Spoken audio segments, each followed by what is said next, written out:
शुरू अल्लाह के नाम से जो बड़ा मेहरबान निहायत रहम करने वाला है। आप सबको मैं वेलकम और मुबारकबादी पेश करती हूँ यहाँ पर आने के लिए और इस प्रेस मीट के लिए। और ये प्रेस मीट मैंने इसलिए रखा है कि आपके जरिए इंसाफ की आवाज को लोगों तक पहुंचाने के लिए। मैं नौहिरा शेख जो 1998 से हीरा ग्रुप को स्टैब्लिश किया है और मैंने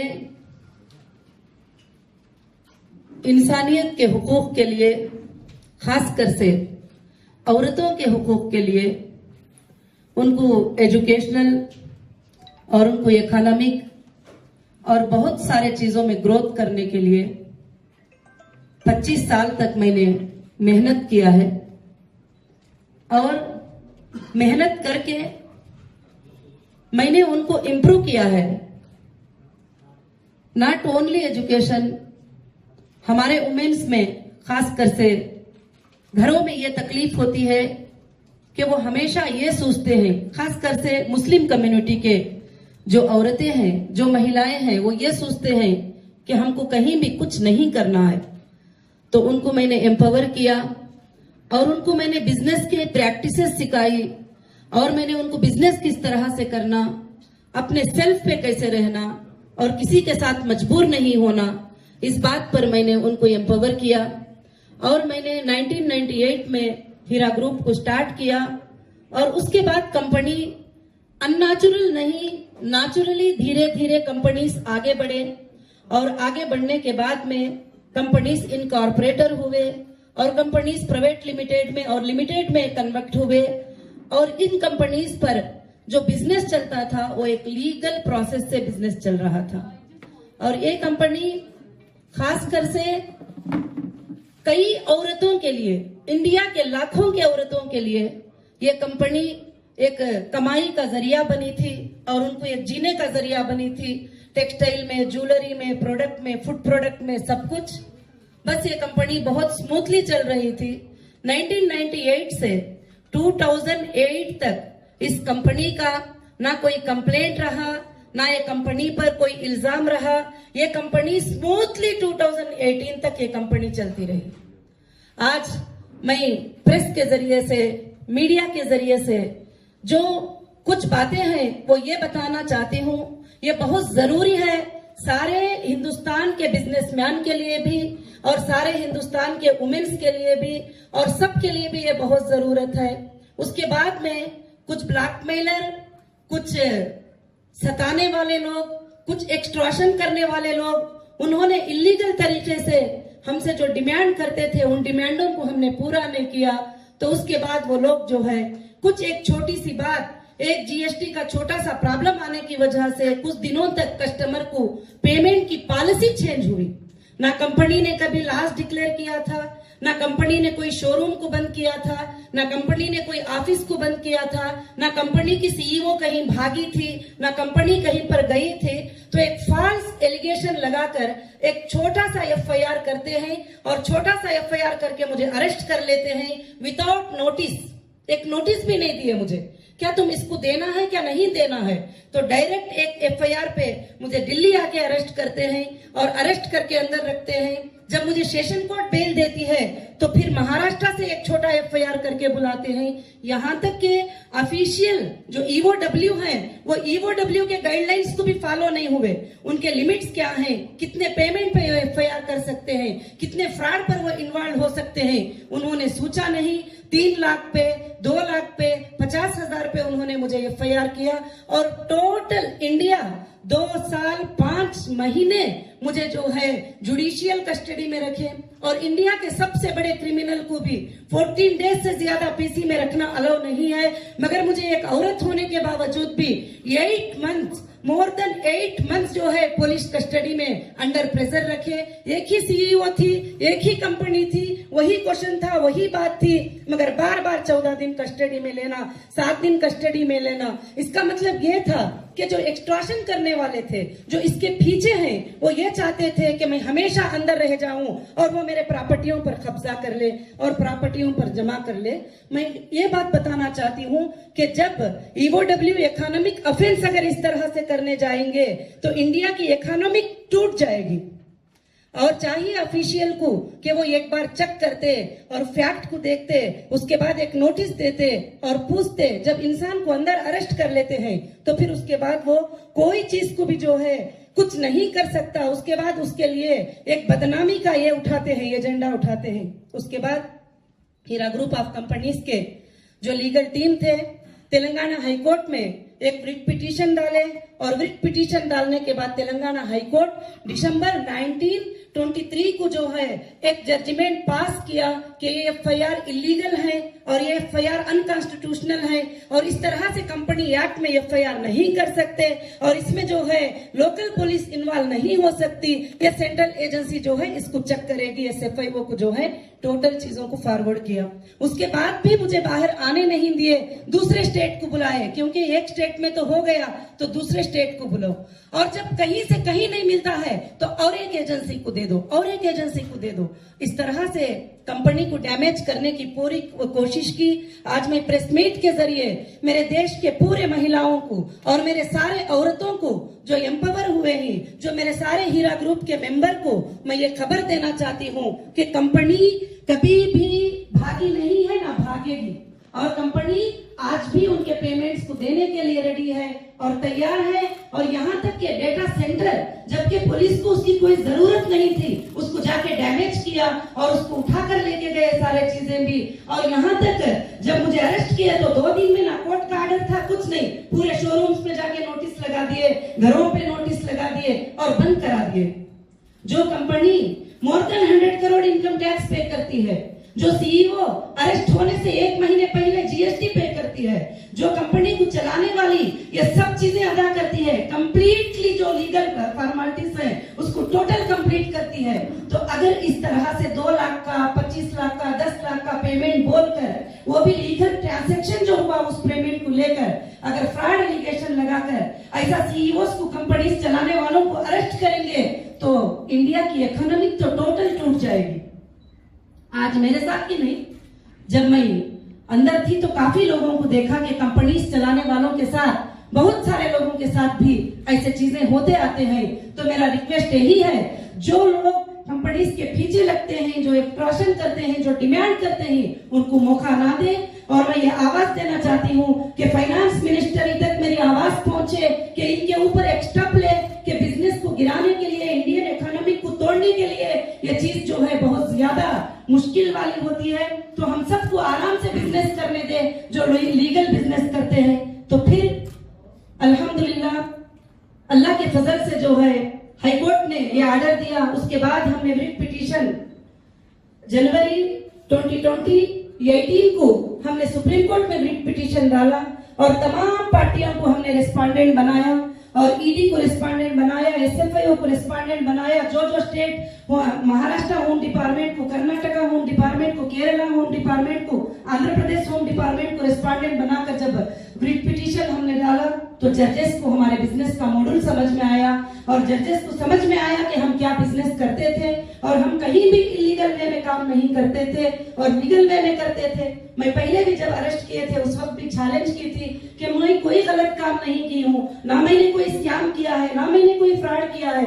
चलते हुए बिजनेस से तुमने मुझे उठाकर फ्रॉड साबित करना चाहते हो, मगर आप जितने साल चाहे इन्वेस्टिगेशन कर लो, मेरा कोई ऐसा इंटेंशन नहीं है। मैं आज भी उस बात के ऊपर कायम हूँ और बहुत ही खुशी हुई जब सुप्रीम कोर्ट ने हमारे अकाउंट को डिफ्रीज करने का, हमारे प्रॉपर्टीज को ईडी को हटाने का और ये बहुत सारे ऑर्डर सुप्रीम कोर्ट ने जब दिए तो मैं बड़ी खुशी के साथ आज ये प्रेस मीट कर रही हूँ। और आगे चलकर ये कंपनी लाखों के औरतों के लिए, लाखों के स्कूल के स्टूडेंट के लिए, लाखों के कॉलेज के स्टूडेंट के लिए, लाखों के लोगों के लिए, इंसानियत के लिए ये कंपनी जरूर से जरूर काम करेगी। और मैं सैल्यूट करती हूँ कि इंडियन कॉन्स्टिट्यूशन को, इंडियन लॉ को कि ये जो है हमको इतना सेफ करता है कि चाहे कोई कुछ भी इल्जाम लगा ले, चाहे कोई भी कुछ चार्जशीटें डाल ले, जब तक के एविडेंसेस पेश नहीं करते वो सब के सब चीजें इनवैलिड होते हैं। और मैंने लीगल में यही देखा है कि मुझे उम्मीद थी कि मुझे इंडियन लॉ से जरूर हमारे कॉन्स्टिट्यूशन के लॉ से मुझे इंसाफ मिलेगी। आज मुझे इंसाफ मिल के रही, सेशन कोर्ट से लेकर हाई कोर्ट से लेकर सुप्रीम कोर्ट तक इंसाफ मिल के रही। और हमारी लीगल टीम का भी मैं शुक्रिया अदा करती हूँ कि जिन्होंने स्ट्रांगली इस काम को किया और फाइट किया। आज भी फाइट जो है जारी है और चल रही है। मैं आप सबसे यही गुजारिश करना चाहूंगी कि ये कंपनी आगे चलकर चलेगी और जो भी कस्टमर हमारे जो इन्वेस्टर हैं और जाना चाहते हैं कंपनी से, आज मैं उनको मुबारकबादी पेश करते हुए उनके पेमेंट्स अदा करके उनको मैं कंपनी से निकालूंगी। और दूसरी बात, जब सुप्रीम कोर्ट ने कहा कि जो लोग हीरा ग्रुप के साथ ट्रस्ट के साथ रहते हैं उनको लेकर आप बिजनेस करो, तो उसी तरह से जो लोग मेरे साथ ट्रस्ट के साथ रहते हैं मैं उनके लेकर बिजनेस करूंगी। और कंपनी और न्यू पॉलिसीज लाएगी और कंपनी और भी ज्यादा तेजी रफ्तार से ये कंपनी चलेगी। जो हमारे माल 2 साल 5 महीने बंद करके रखे, तो मैं यही पूछना चाहती हूँ कि ये लास्ट के कौन जिम्मेदार है? जो एक छोटा सा फॉल्स एलिगेशन लगाकर अंदर रखकर आप पूरे चीजों को ब्रेक कर देना चाहते हो, इसके जिम्मेदार कौन है? किसने अधिकार दिया हमारे शोरूमों को बंद करने का? किसने अधिकार दिया कि हमारे चीजों को स्टॉप करने का? और अरेस्ट तो कर लिए, मगर तुम प्रूफ करके बाद में करते तो अलग बात थी। मगर आज जो हमारे जो जॉबलेस लोग हो गए और कंपनी में पार्ट टाइम जॉब करने वाले, रेगुलर जॉब करने वाले, कंटिन्यू जॉब करने वाले, मोर देन 20,000 स्टाफ थे। 20,000 स्टाफ की सैलरी कौन देने वाला था? आज उनके घरों के हालात क्या होंगे? और लाखों के लोग इस कंपनी के जरिए से, मंथली प्रॉफिट के जरिए से उनकी जिंदगी जो गुजरती थी, आज उनको जो है कौन रिस्पॉन्सिबल होगा? उनके तकलीफ का, उनकी परेशानी का कौन जो है जिम्मेदारी होगा? मैं यही बात आप सबके जरिए जो है मीडिया के जरिए पहुंचाना चाहती हूँ कि सारे इंडिया की औरतों को मैं ये बात बताना चाहती हूँ कि आप पर कभी भी इलीगल हरासमेंट हो तो आपको डरने की जरूरत नहीं है। आप स्ट्रांगली फाइट करोगे तो कोर्ट्स हमारे साथ हैं, लॉ हमारे साथ है, लॉ में इंसाफ है। आज की लॉ इंसाफ करती है। मुझे बहुत सारे लोगों ने बताया अब कैसे इंसाफ होगी, आप तो मुसलमान है, आपके मेंबर भी मुसलमान है, आपके फलाने भी मुसलमान है, मुसलमान को कैसे इंसाफ मिलेगी? मैंने कहा नहीं, हम हिंदुस्तान के नागरिक हैं, हम सेकुलर कंट्री में हैं, मुसलमान को, हिंदू को, सारे लोगों को बराबरी का हक है, जरूर मुझे इंसाफ मिलेगी। वो मेरा कॉन्फिडेंस और भी बढ़ गया कि जरूर हम सबको इंसाफ मिलेगी। तो मैं यही आवाज देना चाहती हूँ कि लीगल वे से हमको जरूर से जरूर इंसाफ मिली है। और मैं ये भी रिक्वेस्ट करना चाहती हूँ, इस कंपनी को डैमेज करने के पीछे कौन है उनका इन्वेस्टिगेशन करो। ये फॉल्स एफआईआर कराने के पीछे कौन है उनका इन्वेस्टिगेशन करो। ये एफआईआर जो करवाए ये कौन थे, किसके लिंक में थे, उनका इन्वेस्टिगेशन करो। आज जो है नाहक से जो भी लोग अगर इस तरह से जो बिजनेस करने वालों को 100 करोड़ इनकम टैक्स पे करने वालों को अगर उठाते चले जाएंगे छोटे छोटे लोगों की बात को मानकर, तो फिर तो इंडिया की इकोनॉमी तो टूट जाएगी। मैं यही गुजारिश करती हूँ कि ऑफिशियल सबसे पहले परफेक्ट स्टडी करे एक केस करने के लिए कि क्या उसके फॉर्मेलिटीज है, उसको कंप्लीट करें, उसको नोटिस दे और उसको पूछे और उसको बुलाए। और हीरा ग्रुप ना कभी भागी थी ना भागने वाली है। इंशाअल्लाह अब जो भी मेरे मेंबर्स हैं वो भी सवाल कर रहे हैं, लोग कैसे पे करेंगे, क्या सोर्सेस है, उनके अकाउंट में इतना है, उनके अकाउंट में उतना। एक रनिंग बिजनेस जब होता है तो पेमेंट बिजनेस के ऊपर लगता है, पूरी दुनिया जानती है, और अकाउंट में पैसे पड़े नहीं होते हैं। और दूसरी बात कि कंपनी के पास सोर्सेस हैं, कंपनी के पास प्रॉपर्टीज है, कंपनी के पास गोल्ड है, कंपनी के पास सब चीजें हैं। जिस तरह चाहे हम अपने कस्टमर को सेटल करेंगे और हमारे कस्टमर को हम देने के लिए तैयार हैं। सुप्रीम कोर्ट को यह वादा हमने किया है, ये अंडरटेकिंग हमने दिया है, और ऑलमोस्ट सुप्रीम कोर्ट ने जहां जहां चेक और डिपॉजिट करने का हमें हुक्म दिया था वो हमने कर दिया है ऑलरेडी। और बाकी के जो भी रनिंग में आएंगे जाएंगे हम उनको देने के लिए बिल्कुल से बिल्कुल तैयार है। और आज की ये प्रेस मीट ये सिर्फ बिजनेस के लिए नहीं, जो नाहक से लोगों को सताती उनको इंसाफ के लिए, और जो औरत को दबाने की कोशिश करती कि एक औरत है इसको कुछ भी कर लो, पॉलिटिकल इन्फ्लुएंस यूज करके जो भी चाहे कर लो, तो सारे औरतों के लिए मैं आवाज देती हूँ कि आपके ऊपर कभी भी ऐसे हालात आए तो आप कमजोर नहीं होना और आप टांगली खड़े रहना के ला आपके साथ जो है जरूर से जरूर इंसाफ करेंगे। ला में आप बिल्कुल से बिल्कुल सेफ हैं। तो मैं यही गुजारिश सबसे करना चाहती हूँ और मैं मीडिया का सबका भी शुक्रिया अदा करना चाहती हूँ जो हमारे इनविटेशन पर यहाँ पर आप आए, और मैं उम्मीद करूंगी कि मेरी आवाज को आप पूरे वर्ल्ड में पहुंचाएंगे और इंडिया में पहुंचाएंगे और पूरी दुनिया में आवाज को पहुंचाकर और महिलाओं को एक ताकत, हमारे देश के माओं को, हमारे देश के बेटियों को, हमारे देश के बहनों को एक ताकत देंगे जरूर से। क्योंकि मुझे जो हालात गुजरे उन हालात को देखने के बाद जो औरतें लाखों के मुझे देखकर एम्पावर हुए थे वो थोड़ा कमजोर पड़ गए थे।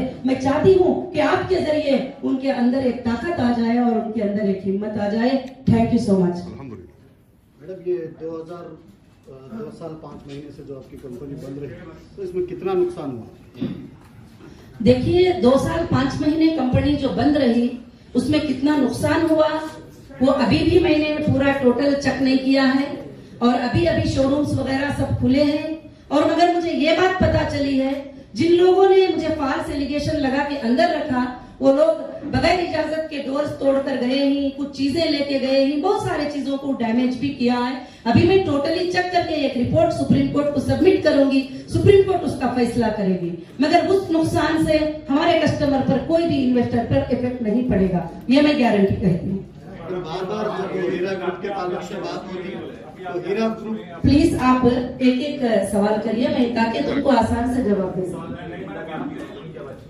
जब आप MPL स्टार्ट किए थे जी जी, आपको ये स्टार्ट हुआ क्या?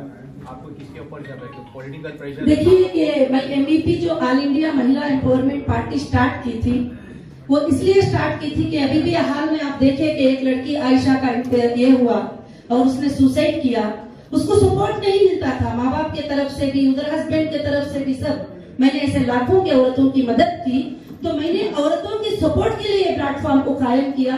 कुछ पॉलिटिशियन को ये बहुत ही बुरा लगा कि मैं औरतों को लेकर एक पार्टी को कायम किया, और पार्टी का नाम भी महिला एम्पावरमेंट पार्टी और जस्टिस फॉर ह्यूमैनिटी मैंने स्लोगन रखा।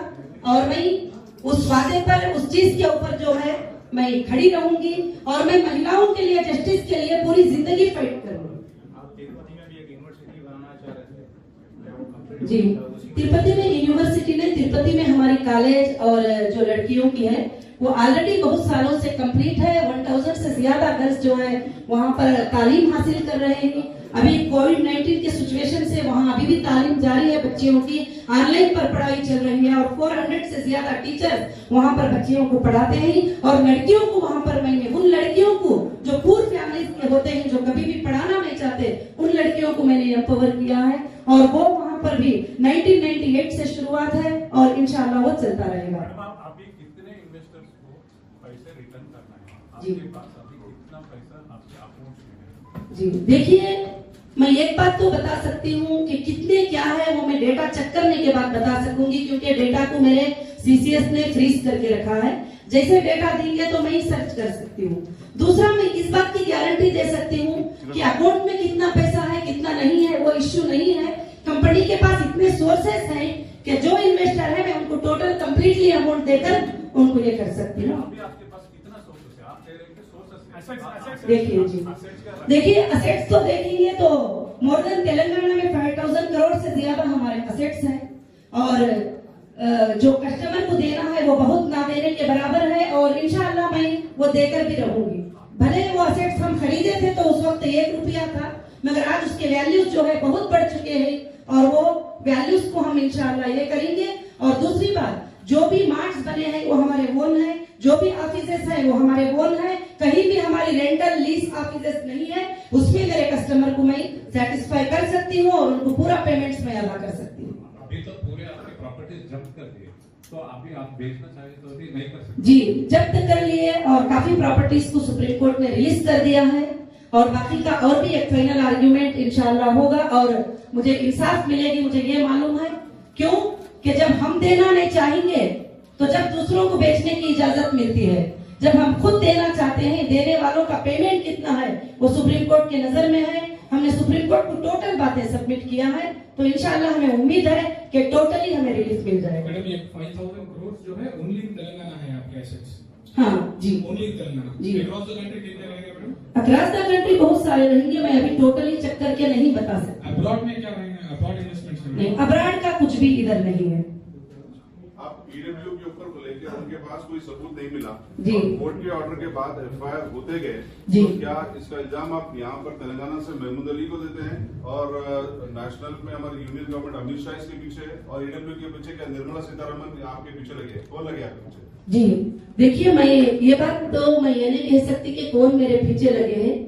कुछ नॉर्मली पॉलिटिकल लीडर्स हैं, उन्होंने ये प्रेशर डलवा कर ये काम किया है और मैं किसी पर इल्जाम देना नहीं चाहती। मैं ये चाहूंगी, एक रिक्वेस्ट करना चाहूंगी कि वो एक बार चेक करें, ऐसे गलतियों को दोबारा ना होने दें और इंडियन इकोनॉमी को ग्रोथ करने से, वो इंडियन इकोनॉमी गिरने से उसकी हिफाजत करें। बस मैं किसी पर भी इल्जाम तो देना नहीं चाहती। और जो कौन है करके हम सुप्रीम कोर्ट में भी सबमिट कर चुके हैं, कौन हमारे पीछे है हम हाई कोर्ट में भी सबमिट कर चुके हैं, कौन हमारे पीछे है वो पूरा इंडिया जानता है। इंशाल्लाह बहुत जल्द आपके सामने भी फैसला आएगा। फैसला आने के बाद मैं आपको फिर से एक प्रेस मीट करके बताऊंगा। पूरे प्रेस नोट में आप साजिश की बात कर रही है, साजिश कर रहे हैं, पीछे लोग थे, आप जी। उनका नाम ले रही है, आप बोल भी रही है कि पीछे लोग थे जिन्होंने ये किया। 2.5 साल आप जेल में रही उसकी वजह से। जी। कौन लोग हैं उनके नाम बताइए ना। आप पूरी बात वो कर रही है साजिश पे, आप कहते हैं हाई कोर्ट में बताया, आप प्रेस के साथ प्रेस मीट बुलाया आपने। जी। आप बताइए कि कौन लोग हैं जो जिसको आप कहती है कि जो पीछे साजिश में आपके पीछे है। जी देखिए कि साजिश में तो मेरे पीछे 2012 में असदुद्दीन ओवैसी साहब ने कंप्लेंट करवाया था और वो कंप्लेंट फेक निकला और उसके बाद मुझे अलग अलग एजेंसियों पर उनके ही लेटर से मुझे अटेंड करना पड़ा। और आज भी जो लोग एफआईआर करेंगे टोटल उनसे कनेक्टेड है और आप सबको ये बात मालूम है, पिछले दिनों में पेपर्स में भी आई है और पार्लियामेंट में खड़कर उनके एमपी ने ये बात बताया कि 50,000 करोड़ का स्कैम जो है हीरा ग्रुप ने कर दिया है। जब एविडेंसेस मांगते हैं तो 50 लाख भी उनके पास नहीं है, 50 रुपये भी नहीं है। फ्रॉड किसको कहते हैं? जो अमाउंट इलीगल हो, जो अमाउंट अनट्रेसेबल हो, जो अमाउंट का मैं हिसाब ना दे सके, वो फ्रॉड होता है। ऐसा अमाउंट तो 50 रुपये भी नहीं मिल सका।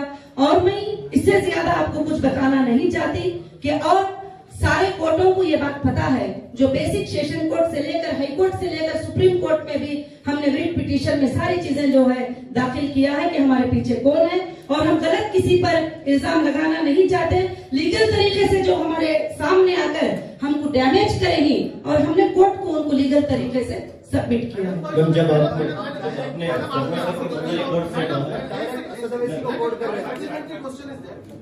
असदुद्दीन ओवैसी और उनके लोगों ने ये किया, उनके क्या इंटरेस्ट थे इसके पीछे जिसकी वजह से वो आपके पीछे पड़े हुए थे? देखिए इंटरेस्ट तो आप देखते हैं कि जैसे हमारी टोली चौकी की लैंड है, जो बहुत बड़ी एक लैंड है, उसके ऊपर में अरेस्ट होने के बाद ईडी के अटैचमेंट के बाद उस पर बड़े बड़े बिल्डिंग कंस्ट्रक्शन हो गए। क्यों? उनके ही एरिया में हुए।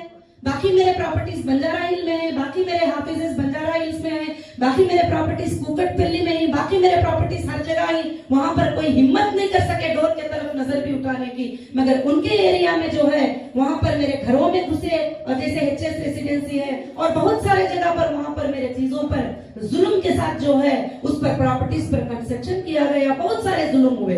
और मैं जो अंदर जो तकलीफ पहुंची है वो मैं आपके सामने खुलकर नहीं बता सकती।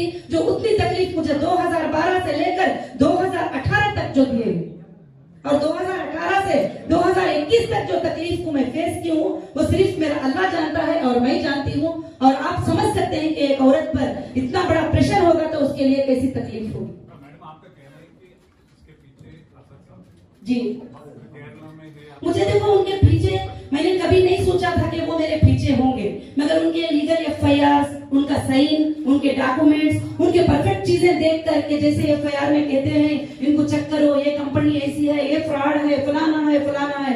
अब जहाँ एफआईआर कराते हैं वो सारे एरियाज में उनके लोग होते हैं और वहां पर मुझे गलत बातें जो बैठकर यूट्यूब पे बदनाम करते हैं वो लोग भी उनके लोग हैं। तो जब मैं फाइनल यही करूंगी, जो मेरे सामने नहीं है मैं उन पर किसी पर भी इल्जाम लगाना नहीं चाहती। जब आपको अरेस्ट किया गया तब से सुप्रीम कोर्ट एसोसिएशन से रिजाइन कर चुके हैं। जी हीरा गोल्ड विक्टिम एसोसिएशन जो बनाए थे वो तो रिजाइन कर दिया कर चुके हैं। तो आपसे कुछ बातचीत हुई थी क्या? कुछ जी मुझे कुछ भी मेरे से बातचीत नहीं हुई और कौन रिजाइन किए ही, कौन विक्टिम एसोसिएशन मुझे पता भी नहीं, क्योंकि विक्टिम एसोसिएशन रखने का परमिशन कौन सी एजेंसी से मिला है? जब एजेंसीज लोगों को बुला रहे हैं, गवर्नमेंट के ऑफिसर्स लोगों को बुला रहे हैं, तो विक्टिम एसोसिएशन आप किसी के भी नाम का लेकर लोगों को यूज करके खोले तो आज कोर्ट में फैसला होगा उस बात का, इंसाफ होगी कोर्ट में उस बात की कि गलत तरीके से जो लोग विक्टिम एसोसिएशन बनाकर लोगों को पैनिक क्रिएट करके लोगों को गलत मैसेज देके जो किए हैं, वो सारा डेटा हमारे पास है, कोर्ट में क्लियर होगा ये मैटर। जब आपको अरेस्ट किया गया तब से सुप्रीम कोर्ट को ऑर्डर आने तक आपके और आपके लोगों ने पॉजिटिव और नेगेटिव दोनों चीजें मीडिया में फैला रहे थे। जी। जब सुप्रीम कोर्ट का फैसला आ चुका था तो हमने कहा किधर भी नहीं देखा मीडिया में आपका ये जो भी सुप्रीम कोर्ट का ऑर्डर आया था ये कवरेज ज्यादा नहीं मिला। हम लोग इसको क्या समझेगा? मैं तो उसके बारे में कुछ नहीं समझती, क्योंकि वो मीडिया की मर्जी होती है, जब चाहे जो चाहे वो छापे। और सुप्रीम कोर्ट का जब पॉजिटिव रिजल्ट आया, हाई कोर्ट का रिजल्ट भी आया, वो भी मैंने कहीं भी नहीं देखा।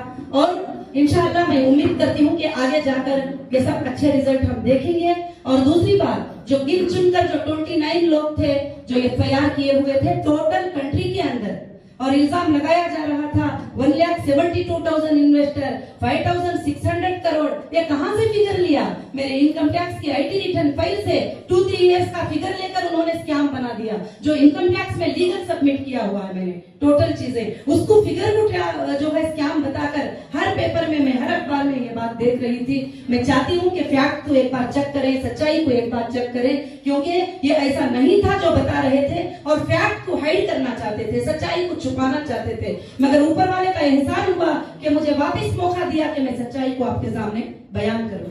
जब आप प्रेस कॉन्फ्रेंस स्टार्ट कर रही हो, आपने कहा कि एक्सटॉर्शन और ब्लैकमेल कर रहे थे, हम पैसे नहीं दे तो हम जी। हमको तकलीफ दे।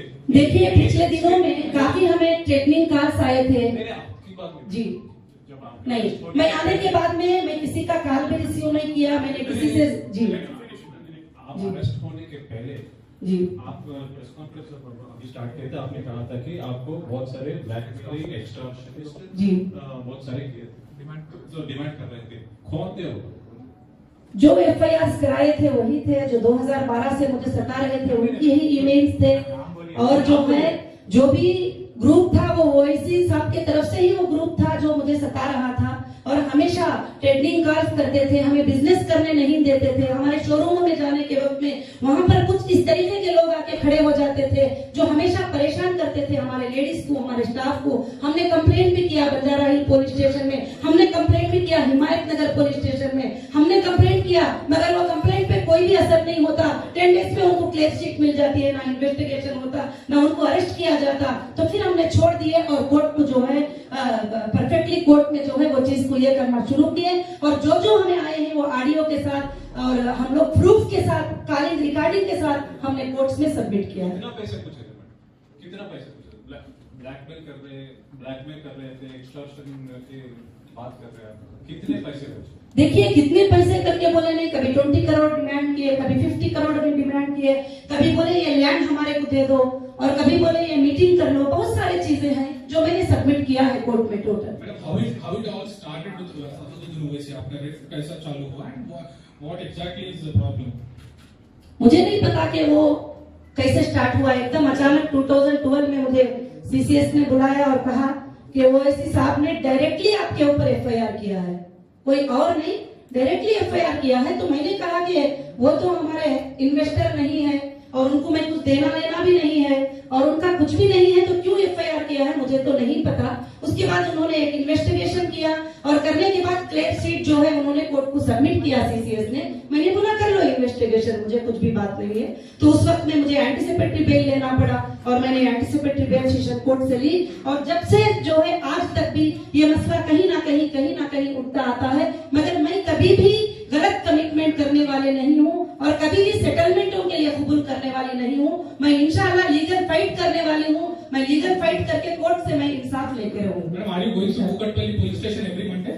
जी बिल्कुल, एवरी मंडे मैं कुकटपल्ली पुलिस स्टेशन जा रही हूँ और मैं साइन कर रही हूँ। मैडम आपको इंटरनेशनल वुमेन का अवार्ड मिला है। देखिए अभी मैं कंपनी की मीटिंग रखी हूँ, तो इसमें आप जो भी हमारे कंपनी के ताल्लुक से है उसके सवाल कर सकते हैं।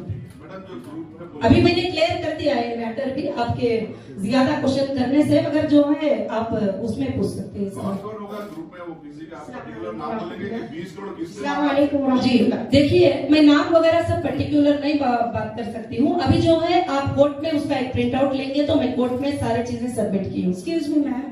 जी Just now you said that you are going to Kukatpally, but Supreme Court has given unconditional bail. जी बिल्कुल, जो है उसके पहले जो है मैं वीकली जो जाकर साइन कर रही थी उस पर मैं बात किया, जो कंडीशन सुप्रीम कोर्ट ने मुझे दिया था इससे पहले वाले ऑर्डर में।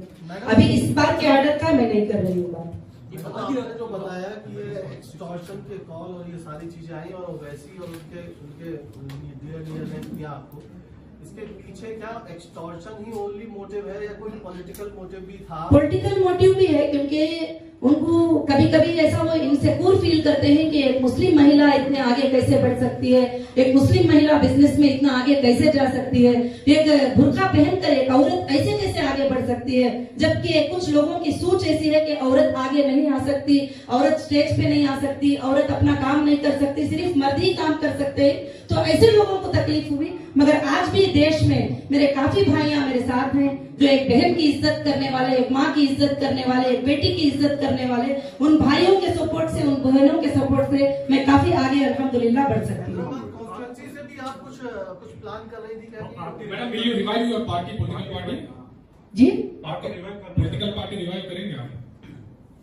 अभी मैंने पॉलिटिकल पार्टी के बारे में अभी कोई इलेक्शन सामने नहीं है तो मैंने कुछ डिसीजन नहीं लिया है। जब इलेक्शन आएगा मैं डिसीजन लूंगी। मैम, क्या ये हैदराबाद कॉन्स्टिट्यूएंसी से जो हैदराबाद लोकसभा सीट्स है उसमें आप कुछ प्रयास कर रही थी क्या इस तरह से? जी चुनाव लड़ रहा है इस वजह और से? मैं इलेक्शन कमीशन से जो है टोटल लोकसभा सीट के लिए, असेंबली सीट के लिए अप्रूवल ले चुकी थी तेलंगाना के लिए। और आप चेक करते हैं तो 10th को मेरा एक प्रेस कॉन्फ्रेंस हुआ था 10 अक्टूबर को, जिसमें मैंने अनाउंस किया था कि मैं जो भी तेलंगाना के 119 या 25 सीट्स है उसमें मैं मोर देन 100 सीट्स पे कंटेस्ट करूंगी। और मैं 10th को अनाउंस करती हूँ और 14th को अरेस्ट होती हूँ, बस यही बात। सुप्रीम कोर्ट ने जिस वजह से आपको छोड़ा है, किसी को आपने अभी तक छोटे जब से अब तक किसी एक विक्टिम को या जो है आपके इन्वेस्टर को नहीं, सुप्रीम कोर्ट ने मुझे जिन को पेमेंट किया है आपने? यस, और मैंने जो है सुप्रीम कोर्ट ने जिन को डीडीज जमा करने का हुक्म मुझे दिया है, मैंने सबको डीडीज जमा किया है।